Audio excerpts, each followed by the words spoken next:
Hi, my name is Andrew Donahue, and I'm the lead programmer for Wider Robotics' 2015 Best Robot, Prospero.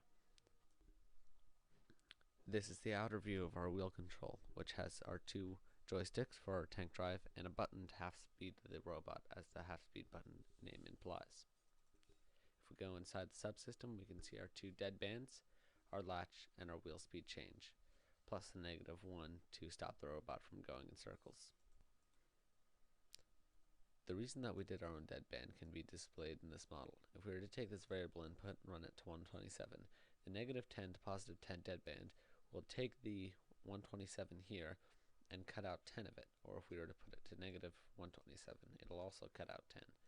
The reason that it does that is because -10 and 10 deadband will cut out 10 after the deadband has been achieved.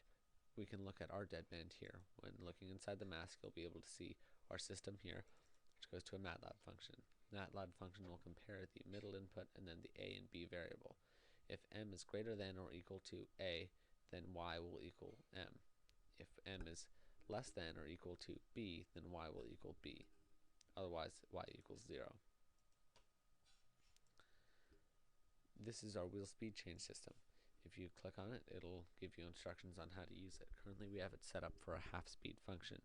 If we want to set it up for 0.75, that will put it on a 3/4 speed function.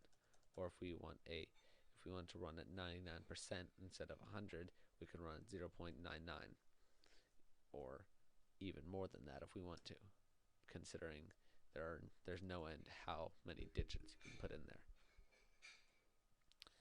And then we also have a latch to turn that on and off.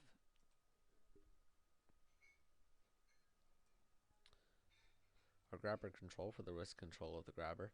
If you look here, it has a clock which gives a repeating signal where it'll turn on and then turn off consistently for half of the period described there. This MATLAB function is for determining which input to put to the output. If this button is pressed, then it'll put the upper input. Otherwise, it'll put nothing to it, because this button equals nothing unless it's pressed. This is a 121 position gear transmission. We did 121 positions by changing that number there and that number there.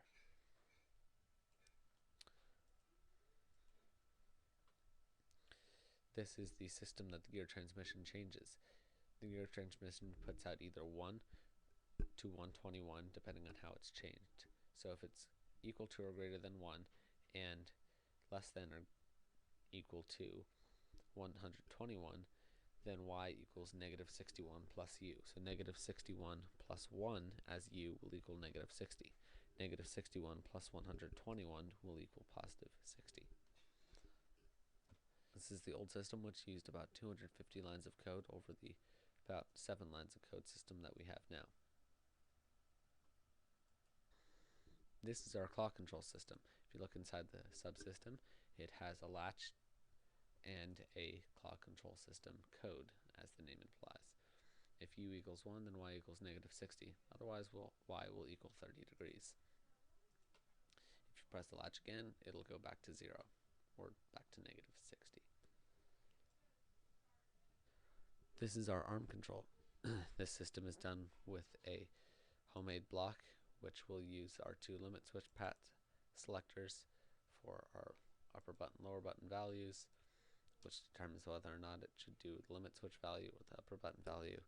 It goes to an add, and then our speed change system. You can change the value of the two buttons by that and the speed change factor there. We have our arm lift control here, which is a system that only has one limit switch. We did this with code to be able to show the example of code hierarchy. Code hierarchy is where this if statement is above this else if, and this else if is above this else if. So if this equals 1, y equals 127. So this overrides everything. If m equals 1, y equals 0.